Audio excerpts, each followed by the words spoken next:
Hello, everyone, and welcome for another edition of our NACE Calgary webinar program. I'm your host, Brett Johnson. So you are going to start noticing a few changes around here soon. So no doubt you've heard by now that NACE has merged with SSPC to form this new identity known as AMP. The new identity has needed a little bit of time to figure out how the individual sections will work, and I'm pleased to be able to unveil our new logo and branding, the AMP Calgary Chapter. So over time, you'll start to see this name and logo replace our NACE Calgary branding all over the place, including our website, social media, e-blasts, and so forth. So our mandate is to provide the same level of service to our membership, but you can expect an even broader range of topics that we might cover. And so today we have something really special on our series for you. So this concept started last summer when James Ferguson and I met together for lunch on a patio in downtown Calgary. So for those that don't know James is currently a principal engineer and senior advisor of integrity risk and safety management at Stantec. And he's also my former boss. Through this lunch, James came up with this idea of running a panel of experts to talk about non-metallic pipelines and the common causal factors that have contributed to their failures. So from here, the idea exploded, and James was able to reel in 4 fantastic industry experts from a variety of specializations to work together to create an informative presentation. So this panel includes Dave Grzyb from the AER. Dave has been working with polymers since 1982 when he graduated from NACE Plastic Engineering program. He spent 10 years with Shell at the Calgary Research Center and then moved to the Alberta Energy Regulator to work on all aspects of pipeline regulation in Alberta, where he'll soon complete his 25th year there. We also have Kathy Sherriffs from the AER. Kathy has been with the Alberta Energy Regulator for 21 years as a pipeline field inspector. She has been managing the pipeline surveillance program for the last 5 years as a senior pipeline inspector. John Barron has worked for over 30 years with Shell Canada, which ended with him as the head corporate specialist for non-metallic materials. After retiring from Shell in 2000, he became a consultant working around the world. He has served a number of roles within NACE and NACE Calgary, including the section chair from 83 to 84, the NACE Northern Area Western Chair in 1994, and various other NACE international positions. He currently sits on the CSA Z662 Plastics Task Force as past chair and was awarded the CSA Award of Merit in 2011. And last but not least, we have Justin Collier from Stantec. Justin graduated from the University of Calgary in 1997 and has been consulting for almost 20 years. He has led failure redesign projects for both steel and non-metallic pipelines, designed high temperature gathering system, and has a keen eye for risk in design and installation. So before I pass the reins over to James to lead the technical content here, I want to give a short shout out to our sponsors. Their contributions allow us to be able to provide this series to our membership at no charge. So today I would like to highlight one of our gold sponsors, Rysko Corrosion Services. So Rysko Corrosion has been a longtime supporter of NACE Calgary and AMP. All their technical staff either have AMP certifications or are diligently working towards the necessary achievements in order to satisfy these certifications. They believe AMP education, along with applicable experience, is a cornerstone of their organization. Rysko's success is built on 5 pillars: service, integrity, innovation, knowledge, and excellent. Rysko Corrosion offers a complete set of services and equipment for all your corrosion monitor needs. And of course, to all our other annual sponsors, they're a huge reason why we can do what we do. Our sponsors help fund several initiatives that NACE Calgary takes on to promote the knowledge of corrosion, sustainability, and asset integrity to our industry and the next generation of engineers. To each one of our sponsors, we sincerely thank you for your continued support. So if you haven't had a chance yet to check out our YouTube channel, please go to our website at nacecalgary.ca, and there you can find the direct link to our channel, and which will host all our past presentations. And of course, if you haven't already, please be sure to register for the upcoming NACE Northern Area Western Conference running from April 11th to 14th in Edmonton. So as we go through our presentation, feel free to ask questions to our panel using the Q&A buttons on your Zoom client. We'll have about 15, 20 minutes or so at the end for a live Q&A discussion. And so with that, James, I pass the lead over to you. Okay, thanks, Brett. I really want to say thank you for introducing the great introduction you've given our panel and for encouraging the development of the topic we're presenting today. My name is James Ferguson, and I will be your moderator for today's session. As a generalist in integrity, I am fortunate to be joined by my colleagues and subject matter experts, Justin, Dave, Kathy, and John. As you might expect when attending a NACE presentation, we will be sharing some numbers with you today.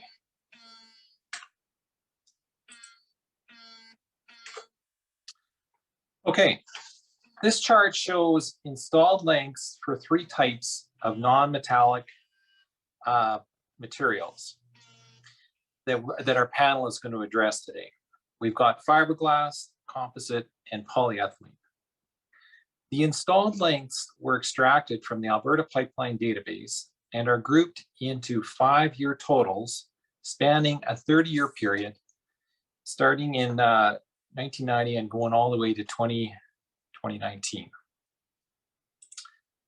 We see fiberglass pipe growing until the late 90s. That's represented down here in the purple color.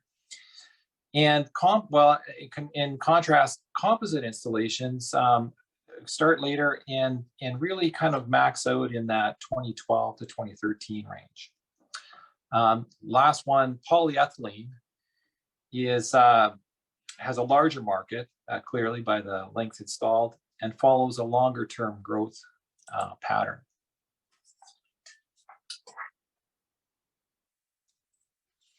Okay, the purpose of today's panel is to provide an update on recent performance trends for non-metallics, both relating to historical installations as well as more recent construction.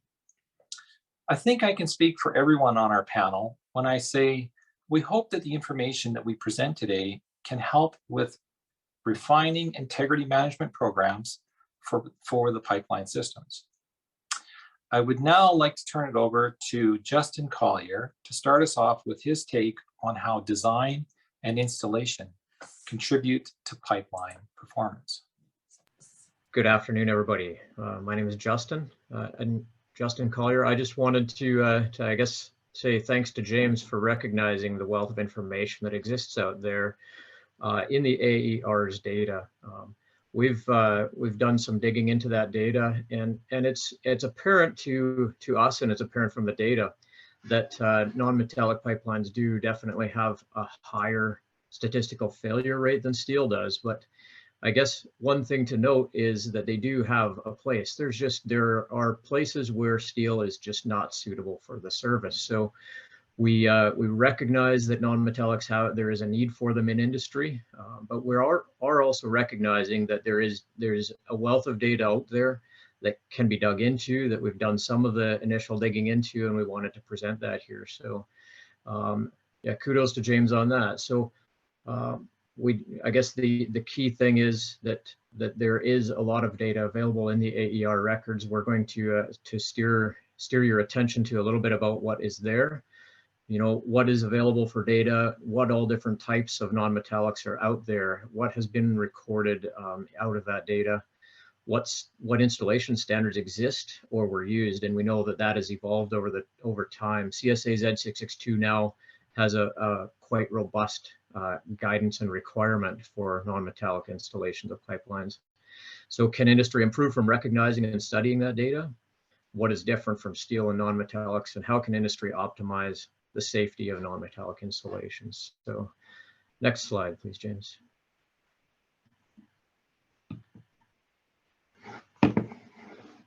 Looking at this slide, we can see that there is in the AER's data, they've got record of all of the installations in Alberta that are registered with AER, which actually would cover all of the non-metallics. There's a record of material category, product, length, and year of install. And then they also keep incident and failure records. And that's where James had an eye to dig. And so we recognize that there's record of the year of event, the product that was leaked or spilled, the volume of the spill, and the pipeline failure, or the failure type, so the method of failure. Method of failure is a little bit subjective, and that's something to note. And so the AER works with industry to try and actually gather as solid as possible of an understanding of why each failure has occurred, and then that ends up being recorded. So there's a yearly raw data dump into the public realm that's referred to as the FIS database. It is still there, but the AER would like to steer attention more away from that and into what they call their simplified data or their Tableau reporting for incidents. And also just, I guess, note that they have a lot more confidence in the 2016 plus data. The data that preceded 2016 is not as well, maybe not as well interpreted, or maybe not as well recorded as from a consistent categorization, et cetera. So they would like to steer everybody away from that. But I guess, yeah, just really want to point out that information is there, and the failure mechanism categorization is somewhat subjective. Next slide, James, please.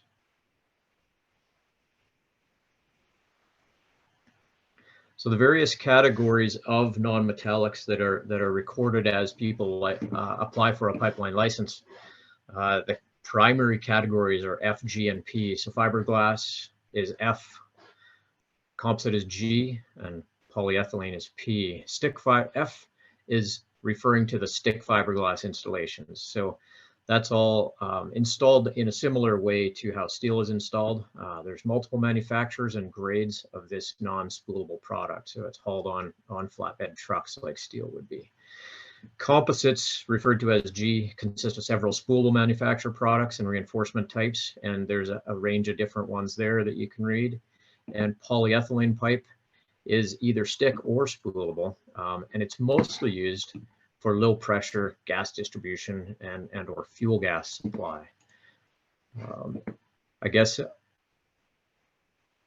one thing to note, freestanding liners aren't very clearly identified in some of the data. So it's a subset area. It's mostly in composites, and the AER slides, as well as John's subsequent slides, we'll go into a little bit more detail on that. Next slide, James. So, and I guess looking at some of the installation challenges and operational concerns, we know that piping support at risers is an area of challenge, both for steel pipe as well as for composites. But in composites, it becomes more complicated. There can be higher thermal expansion ratios. You need to think about internal coating of a steel riser that you put in. Above grade or below grade transition to steel is an area that needs some focus. So a designer needs to determine where are they going to terminate the non-metallic, where are they going to change to metal, noting that you don't have pigability for corrosion monitoring of a riser if you do put in a steel riser. Another area of concern or an area to note is construction contractor training. So steel construction has QC requirements at facilities, but that does not exist for pipelines.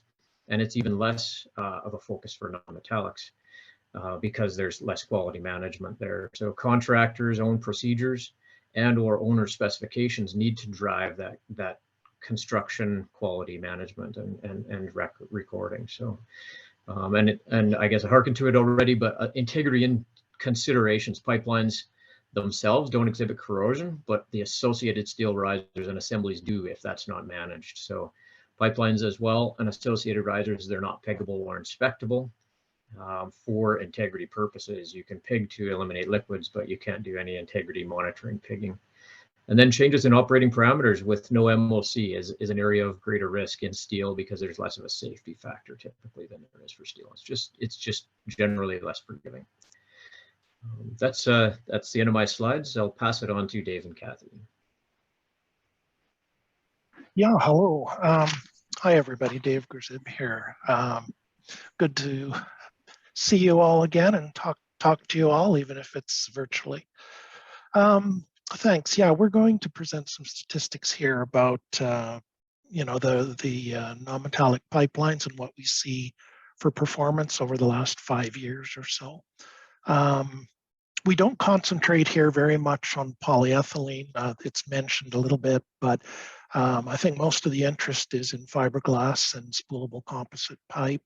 Polyethylene pipe is typically used only for low pressure gas, it seems, and occasionally for oil field effluent, but most of the data is strictly gas, and you'll see that the number of failures is quite modest on those as well.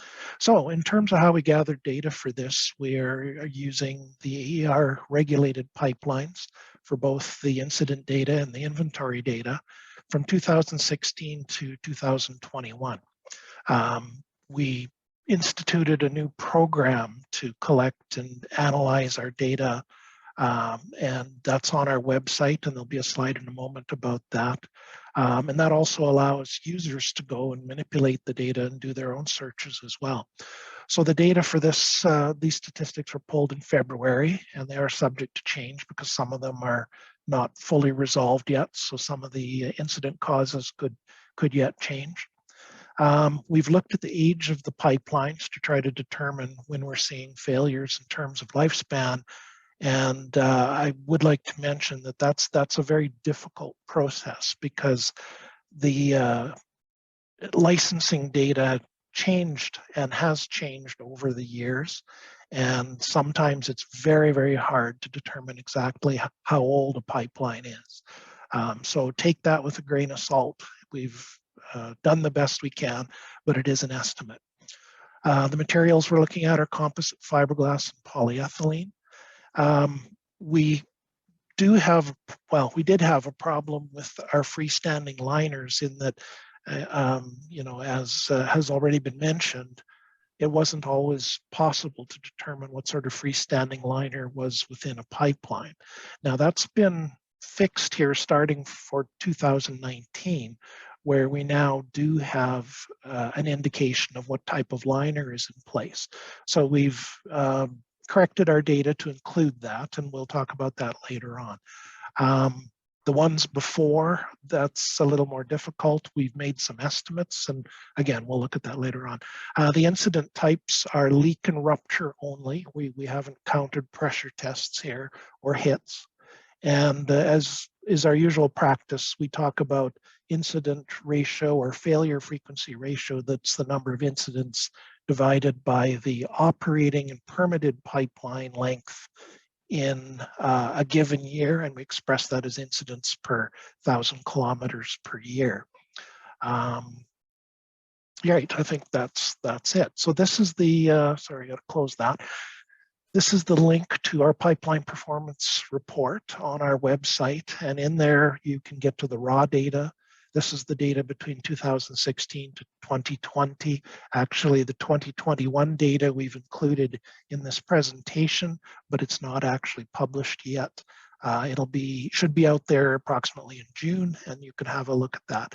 We have a program called Tableau, which allows you to go in and do custom searches yourself of all of this raw data and ask questions, specifically related to your company or any company for that matter, and try to analyze what's going on there. So next slide, please.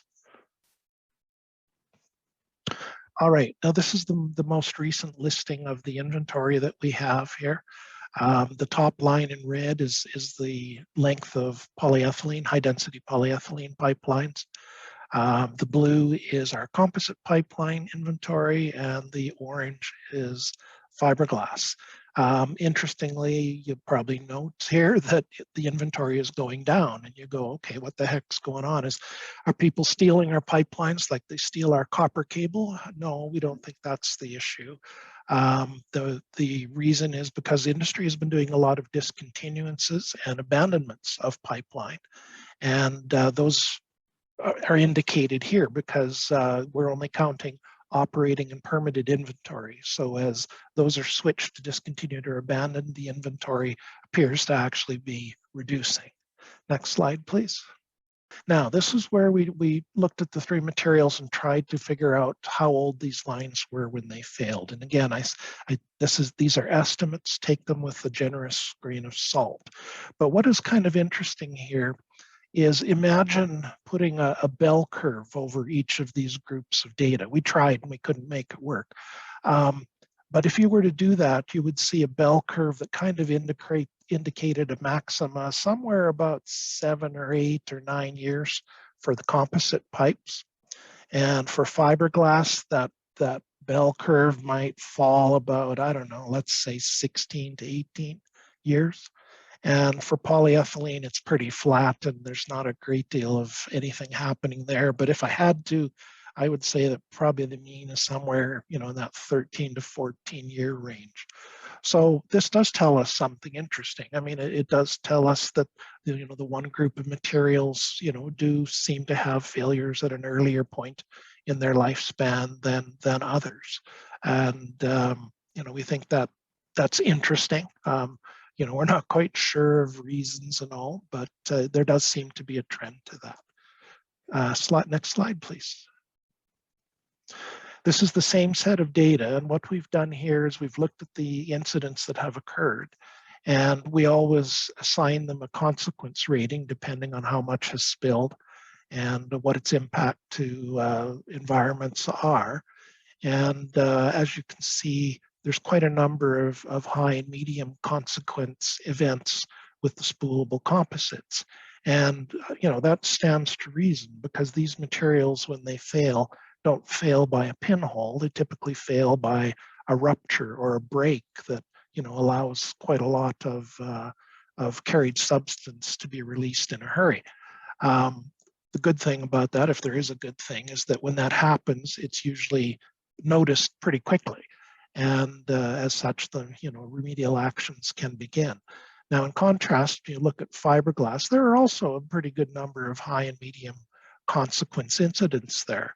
But fiberglass will typically weep or maybe fail by a crack or something where the volumes released are more gradual. And so you can say, well, okay, because these pipes are heavier wall and thicker, you don't typically see ruptures, although you can. But the problem with these is that it's a leak, and as such, it can persist for quite a while before it's detected. So that also can lead to some pretty high consequence issues, because we don't necessarily catch it, and it continues leaking, for an extended period of time. Polyethylene, there again, polyethylene, we're carrying sweet gas, right? Typically sales or sweet gas. So the consequence is usually pretty minor. It dissipates, you don't see a whole lot of negative repercussions from that. And, so there is a difference. Like I said, we don't use polyethylene as a rule for carrying, high pressure produced water or high pressure oil effluent production. So it is, used in a different manner. Next slide, please. Right, and I was going to invite Kathy. I sent her a message here, but I don't know if she got it. I'm going to invite Kathy, if she would, to talk about the top 3 failure types of these materials, mostly because she's spent lots of time in the field and is face-to-face with this.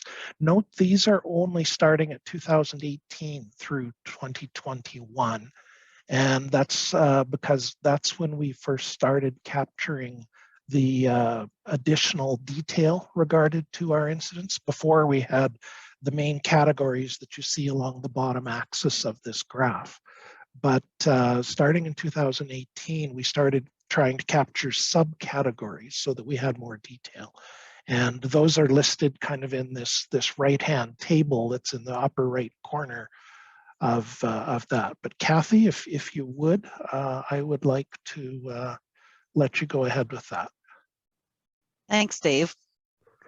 So this one here is for composites from 2018 to 21. Of course, you can see the top 3 failure types. The first one's construction deficiency. The next one, pipe body failure, and then internal corrosion, which is, of course, usually those uncoated steel risers, typically. Construction deficiencies, it seems like every time we have a failure with composite, the analysis and the incident investigation normally comes back to it's some sort of problem caused by construction. So I've been awfully nasty to the construction folks over the past few years, blaming them for this. But honestly, I'm not sure that it is totally construction deficiency. I think there's a little bit more to do with why these pipelines are failing. They're a little harder to figure out the exact cause, but I think there's a lot more of how we operate these things. So the construction deficiencies we usually identify for our is our primary cause. Our secondary cause is improper support or restraint, and then handling damage is usually the evidence that we see. For the pipe body failure, mechanical cracking, and composite or plastic degradation, and internal corrosion, not a lot of clear trends, I guess, just a lot of, again, if we get a failure analysis back on that, they come up with what actually caused that hole in the pipe, but generally it's those metallic components. We often see, not just on risers, but we'll see pipe in the middle of a pipeline where they've joined a composite to a section of steel, and then it may go back to composite again somewhere else. We see failures with that as well. Next slide, please. This is the fiberglass. Again, the top 3 failures, construction deficiency again, usually improper support or restraint, overbending. Internal corrosion, we're seeing a lot of that at valves, at those steel components, and under internal coating if they've got coated risers, and then miscellaneous joint failure, problems with improper joining. On next cause, oops, sorry. Polyethylene, top 3 failures, damaged by others. Sometimes these guys are hard to find. Not always do they have tracer wire. And a lot of times the damage is occurring from parties not regulated by the AER or AUC. Sometimes it's the you know, agriculture producers or general public that are running into these. Construction deficiency is the next highest problem, and the last one is miscellaneous joint failure. Of course, with their joining, their butt fusions aren't being done properly. There might be cracking, lack of fusion, misalignment, or material stress. That's it for me. Back to you, Dave. Okay, thanks, Kathy.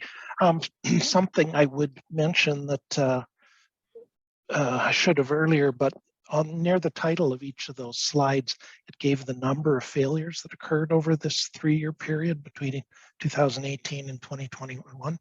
And for the composites, there were 141 failures. For fiberglass, it was 83. And for the polyethylene, it was 39. And just to sort of let you know the scope or scale of that. And you know what? I missed something right at the beginning that I wanted to say. And I wanted to thank both Connie and Stephanie Leung as well for doing all of the grinding behind the scenes to come up with the numbers and the statistics that we have here today. And I'm sorry I didn't say that earlier. So this chart, this is where we tried to see for the 3 different types of material where the failures were occurring and what sort of service they were.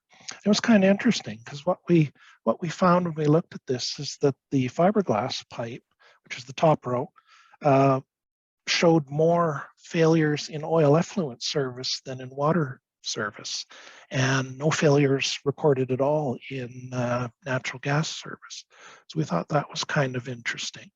And for the composite materials, it was pretty close. They were almost even, but there were a few more failures in water service in total than there were in oil effluent service, and not very many gas failures. So that seems just to suggest that the presence of water might have a negative effect on some of these. On fiberglass, of course, the opposite was true, is that it appeared that the presence of hydrocarbon in the oil effluent might have a more pronounced effect on those. And the polyethylene, that's used almost totally in gas service, so that's where you would expect to see the failures. Next slide, please. And this one, which I think is our last slide, just talks a little bit about our pipeline failure ratio, or our frequency of failure ratio. And this graph's a little confusing here, but let's start at the bottom. The industry average of all materials is the black line, and it's running now a little less than 1 failure per 1,000 kilometers per year. And that industry average is actually influenced by the two above, both the composite materials and the fiberglass. The purple line was steel by itself, and it's very similar. And the red line is the polyethylene, which of course is the failure rate is very low. What's interesting here, and the reason this blue line bobbles around a little bit, remember I was saying earlier that we changed in 2019 so that we could actually identify what types of liners are in there.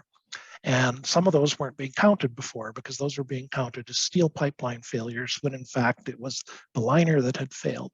So we corrected that starting in 2019, and that's where you see the number 4.37 and then 389 and 407. So that's including failures that are occurring to the internal liner.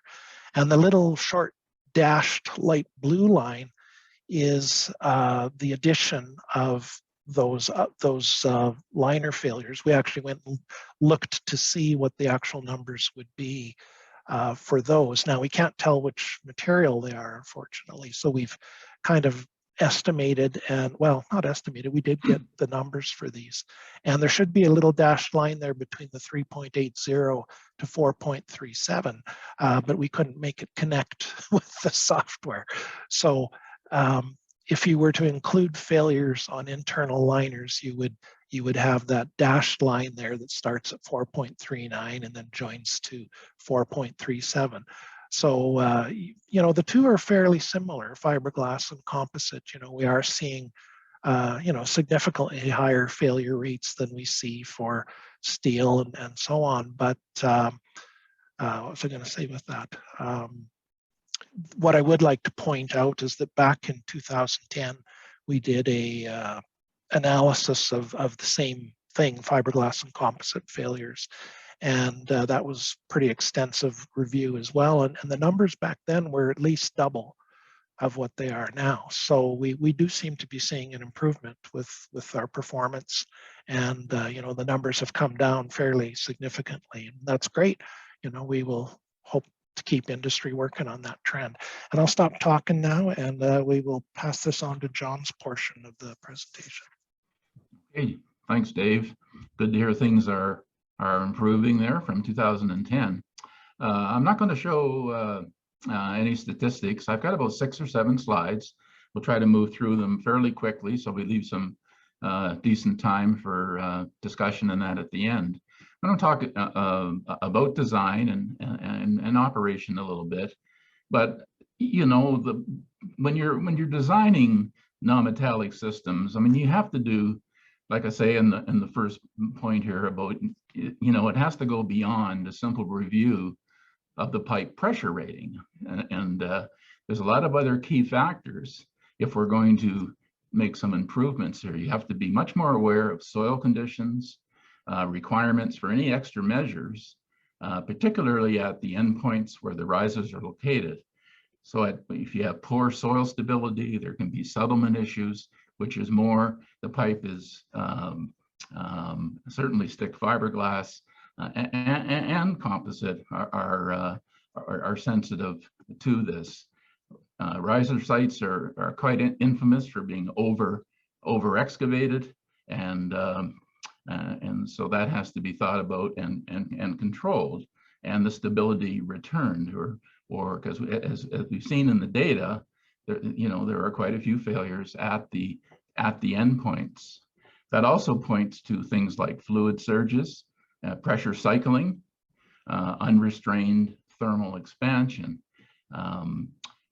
We talked a little bit about the freestanding liners, and one of the things I've seen in some of the lined pipelines, where if you have a midpoint connection and the steel pipe is removed, and quite a bit of pipe, quite a distance between the two ends of the steel exists. So some, they'll just leave the non-metallic liner coming out of the one section before it goes into the second section. There'll be quite a length in the soil, and that can be prone to movement and buckling if that soil stability is not good, and the upstream liner section is pushing into that connection area through thermal expansion or flow stress surges. You can get damage there.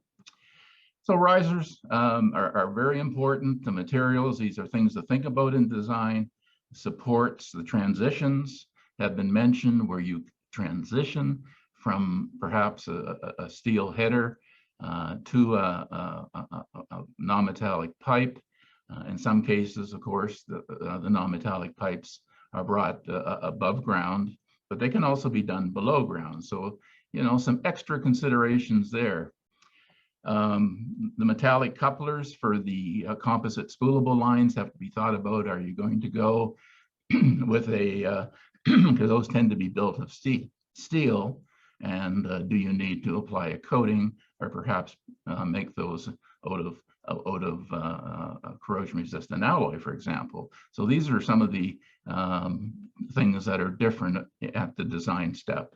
And really, it's always good practice to provide documentation of the design and construction with drawings, specifications, soil conditions, and observations and photos.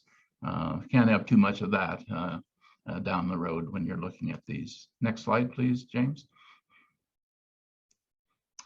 Some of the key parameters in terms of operating pressure ranges, amplitude and frequency of pressure cycles, on-off controls, shutdown, startup procedures, effects on potential surges, operating temperatures, effects on expansion. Look at the upset operating conditions. Just don't look at the normal operating every day. What happens when that well is started up, for example? What type of a surge is developed? Pump operations, I've seen a number of failures with start-stop controls, on-off, rapid starts, rapid stops, where the pipeline gets pounded pretty good when a pump turns on. So we have to be thinking about softer starts, slower starts, slow acting valves, things like that. Pump pulsation dampeners, and these dampeners, of course, require maintenance over the years too. They can't just be forgotten about. And I've seen a number of failures due to positive displacement pump pulsation. Fluid hammer and surge, we've already talked about that. Valve types, operation cycles, all of that. And the requirements for pipe risers, any lateral branch connections as well. These can be stress concentration areas, can develop due to thermal expansion or pressure surges. Next slide. Freestanding liners, I talked a little bit about the interconnections already. If they're left unsupported and unstable soil without casing, they may be prone to the pipe extension and buckling. I've seen that happen more than once. So it may be a practice to case those after the connection is made on the liner midpoint to put some type of a casing or really good support around that pipe that's exposed. Of course, your steel hose pipe has to be suitable and that it will not damage the liner during installations from things like dents, welds, any fittings that are not known about. So it's always good to do in the design stage a good look at the steel and determine what's there. Run some tests, run some sizing pigs, whatever it takes to make sure that that steel hose pipe is suitable. Experienced wireline operators for pulling these liners in, with a weight indicator and an odometer, sizing pigs to check the steel ID. So all pretty common sense, but if this is done right, it really help prevent failures down the road. Next slide, please. In terms of operation, And of course, operational factors, I think Kathy mentioned it as well already, can contribute to early failures. Pressurization, depressurization, startup, shutdown, ESD, valve rapid open and closing. I mean, if you're pounding these lines, I mean, this is not even good for steel, never mind the non-metallic lines. I mean, you have to think about some of this stuff. Temperature excursions, startup, and even short-term excursions can be harmful in terms of overstressing the lines. I mean, you can't think, well, we only do it at startup for a few minutes, that it won't be a problem down the road, because it can very well be down the road. Pigging, non-metallic lines are pigged, can be pigged with proper pigs, and I know these exist, but you have to be aware that the dimensions of non-metallic pipes, most of them are different IDs than steel pipes. So you have to be aware of that when picking pigs, and of course the types of pigs, and that won't damage the line. And I know there are pig supply companies that can, that have a lot of experience of pigging non-metallic lines, but just don't go and throw any old pig in there if you got a wax problem or whatever you have to deal with. Hot oiling, potential for overpressuring and overheating, and there again, short-term excursions over the manufacturer's rated temperatures can be harmful. Can be harmful from a degradation point of view, and also from a stress point of view. Additive chemicals have to be watched carefully. Things like methanol, inhibitors, dispersants, ensure that these are not going to be harmful, to the non-metallic line. Well stimulation, chemical flow back, so-called spent acid. Yeah, I've seen cases where, we've tested some of this so-called spent acid, and it has a pH of 1.5, but it going down into the pipeline. So be very careful on this one. If you're stimulating wells, acidization, that type of thing. And there again, that holds for your steel lines as well, because low pH fluids accumulating in your steel lines is not a good thing either. BTX solvents, some of the strong benzene, toluene, xylene types of solvents that people want to pump in the lines for wax and cleaning. You have to be very careful with that, and very often in non-metallic lines, the use of these types of solvents may not be appropriate. Vacuum conditions as well. If the line's going under vacuum regularly, this can be a cyclic situation as well that's not good. Next slide, please. CSA, it's been mentioned already. I won't go through the requirements. I just want to make you aware that in CSA Z662 and clause 13.1, there are design requirements, and this is some of the words that are in there, and they do reference in terms of the design in accordance with clause 4.24, which is the design the design clause of CSA.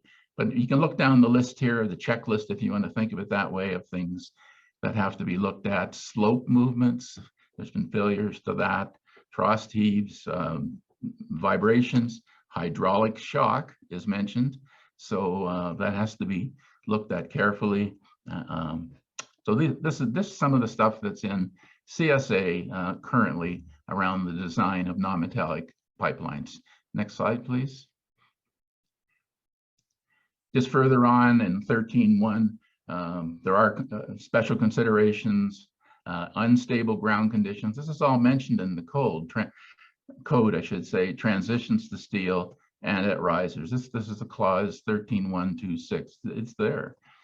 Cyclic, this is going to change in the new edition of CSA, but this is what's currently in about cyclic operating pressures. Can be very harmful.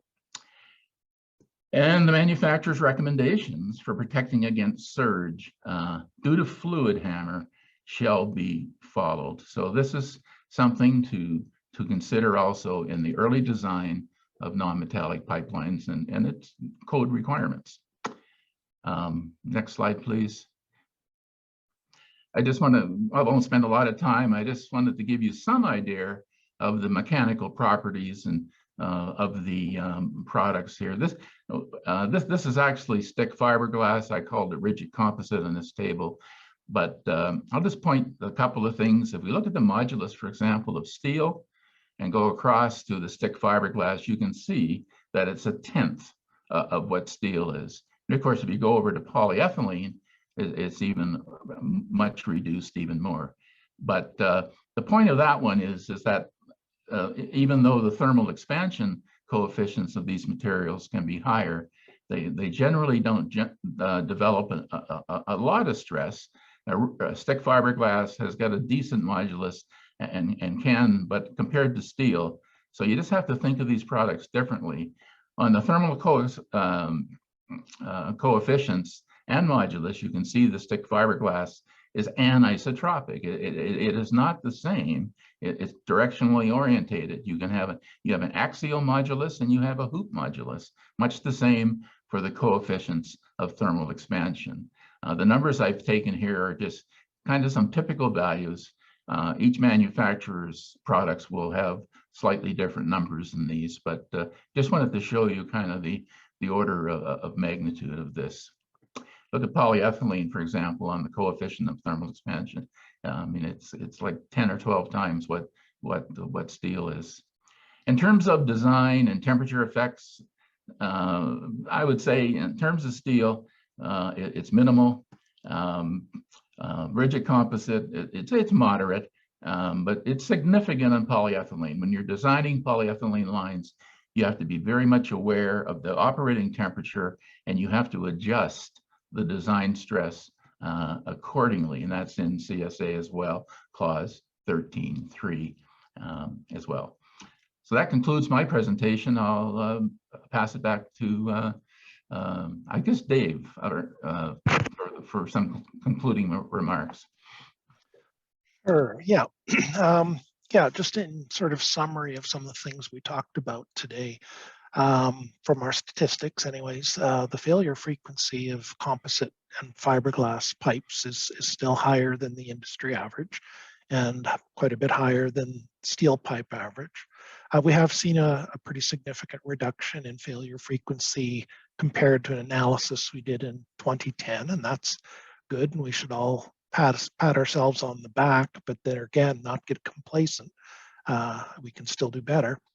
Many failures are still the result of pipe mechanical damage, either occurring during construction or overstress that might occur after construction once we see earth movement and settling. Corrosion of metallic pipeline components of these fiberglass and composite jobs is still a problem. We are still not providing enough attention to the metallic components and couplers and so on. Our pipeline may be great, but we need to consider how we've connected it and attached it to things. And pipe body failures are still occurring in composite pipe, and that is definitely one of the more prevalent failure modes. John, I think the next one is yours. Okay, thanks, Dave. Yeah, if we're going to get any further reduction, and something we all hope for, and there's been progress made already, but we have to give the design aspects greater attention. And like I said in my other slide, just move beyond just selecting the pipe and putting it in like you would a steel line. Just reiterate, riser structures, soil, flow control. We talked a fair bit about that. Surge flow. Look into those possibilities, two-phase flow, fluid hammer, freestanding liners, think about those midpoint connections, potential pipe movement in and out of the casing at endpoints, and liner damage during insertion. 662, if you don't have it, have a look at now if you're working in this area. Clause 13 provides a minimum design basis. Pipe manufacturers as well all have very good technical manuals, and they should be engaged. I find sometimes people that are used to working in the steel world, they're not used to talking to the pipe manufacturer and getting them engaged in the design and installation. The non-metallic world, this is encouraged and should happen.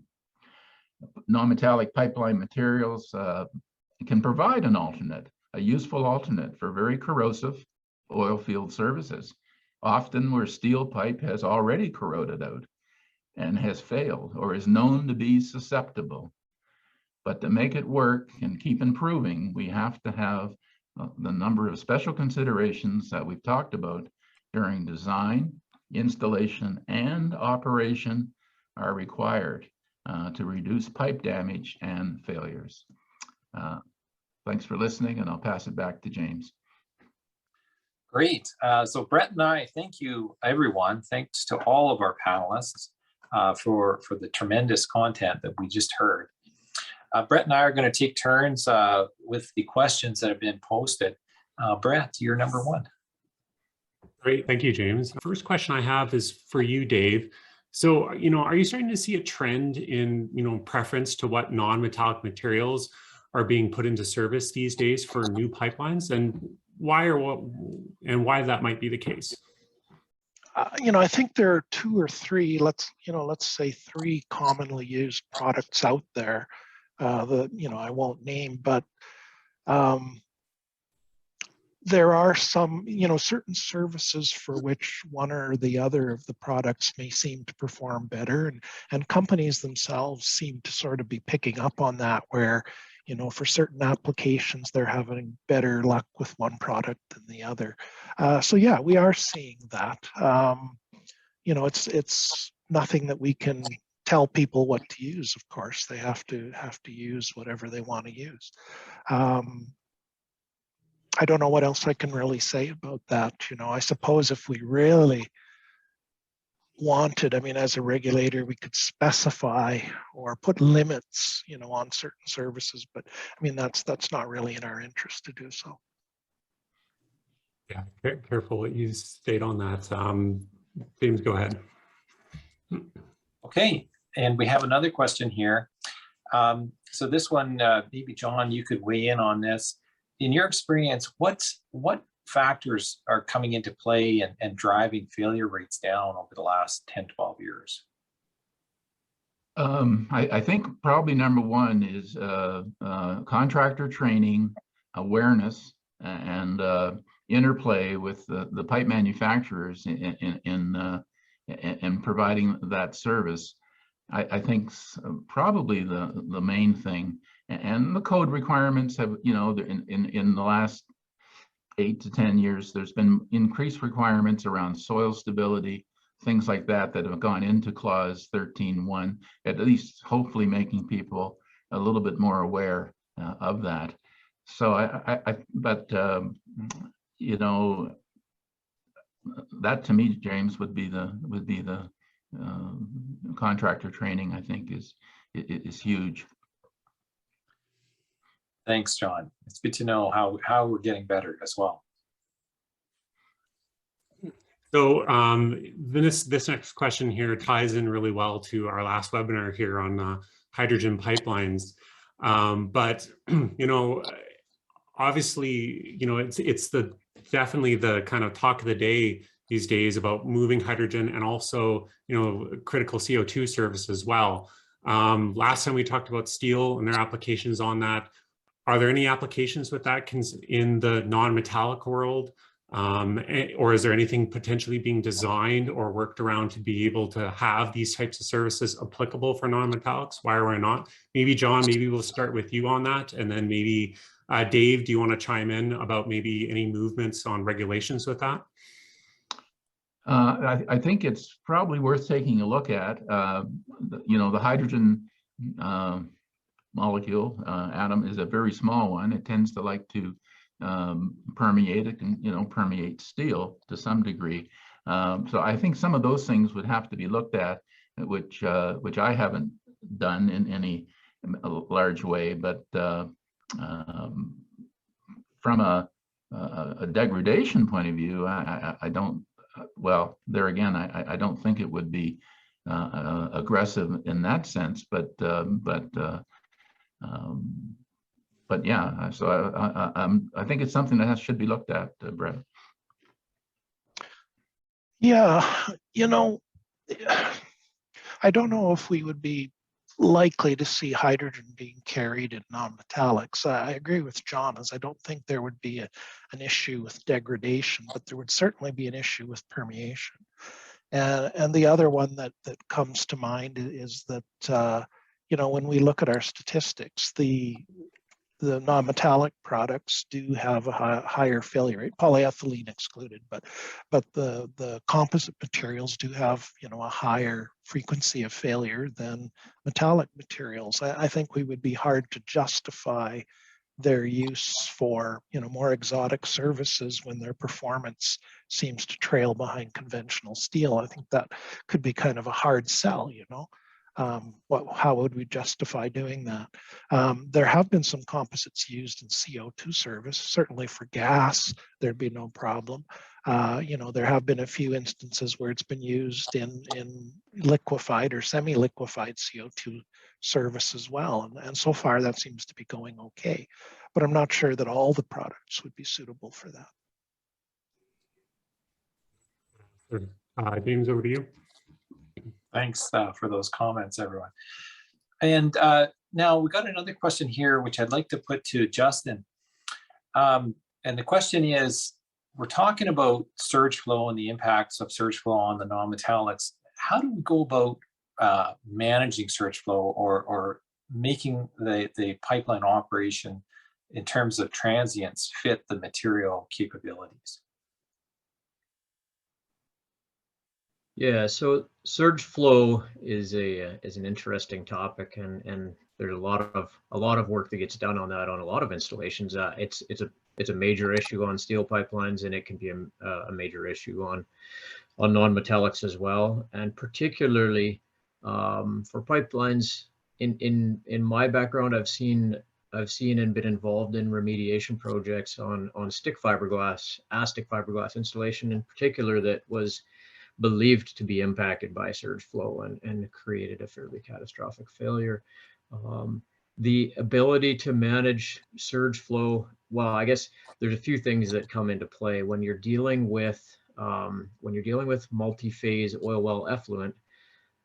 That product actually can exhibit surge flow just by way of the liquids dropping out and then periodically getting surged forward by the drag of the gas. And so that can actually create an impact. Obviously, there's an anchoring requirement that actually comes into play. The ground anchoring is a big deal, as well as then doing what can be done to minimize that flow, that flowing surge. So if your velocities are high enough that you don't have dropout, that's going to be a big help too. So line sizing that's appropriate is something to consider. And then just making sure your piping is actually properly anchored.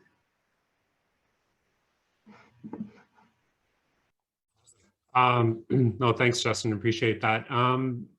This question here is maybe for Kathy. So for body failures on composite and fiberglass pipelines, is it mainly due, have you seen in your experience, mainly due to operating conditions versus, manufacturing defects on that? Sorry, somebody was trying to call me. I think that there is more to the operation of these pipelines than we've been paying attention to in the last few years. I should say we've been paying more attention to it in the last few years, but initially I think, from our perspective, I mean, we don't tell industry why their pipelines fail. We expect them to, and recently to tell us, and recently changed our incident review process to get better data that way. But when you look at these lines are in the ground sometimes for 9, 10, 12, 15 years, and they've seen a lot of production through that time, and now you're starting to see failures. I don't think we can logically say that goes back to construction anymore. There's more going on here than that. So I don't have any percentages yet, but I think as we sort of encourage industry to look into this more, you will provide, and I think we'll get some really good data coming forward. Thanks, Kathy. Sounds good. Okay, we're a little over time, and I just want to squeeze in one more question, and this was for all of our panelists. based on the information presented, Alberta and the AER may have the largest inventory or one of the largest inventories of non-metallic pipe in North America. Is there anybody who can comment on the experiences from other jurisdictions with these materials and anything we can take from that? I'll take a stab at it. It's hard, you know, because honestly, we're one of the few jurisdictions that requires reporting of every leak. A lot of other jurisdictions don't do that. And, you know, also other jurisdictions don't necessarily have the same sort of operating infrastructure that we do. You know, some of the other regulators are only on the downstream side of the business, whereas, you know, most of our business is upstream. So it's really hard to get statistics that are valid to do a comparison on. It would be nice to, you know, the other, and I'll be quite frank, the other is frankly, we don't have a lot of spare time to go out and look at this kind of thing, even if we wanted to. But I think if we did, we would find there's not a whole lot of other information out there that we could work with. We're kind of off in our own world to some extent. Well, so we're the leaders and we'll have to keep improving. Sounds good. Thanks, Dave. Well, improvement's always good, yeah. The game of our industry there. No, perfect. No, thanks everybody. Unfortunately, we're here at 5 minutes after 1 on here.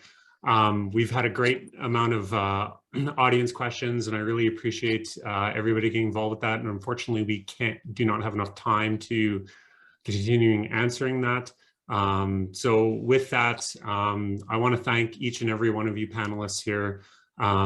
Thank you so much for the time and the effort that you put together to put this slide deck together, work together to make sure that your message is, you know, aligned and cohesive and works well together. And thanks, James, for organizing everything. I think this is a really well done panel and presentation and everything. And I wish we had more time for it on it. Thanks, Brett. Maybe we'll do another one. Sounds good. So with that, I'm going to close things off on here. For those still tuned in here, please be sure to watch the NACE Calgary LinkedIn for our next webinar on there. And with that, have a great Friday and a fantastic weekend. It looks nice and warm here in Calgary. So thank you, everyone. Have a good one. Goodbye.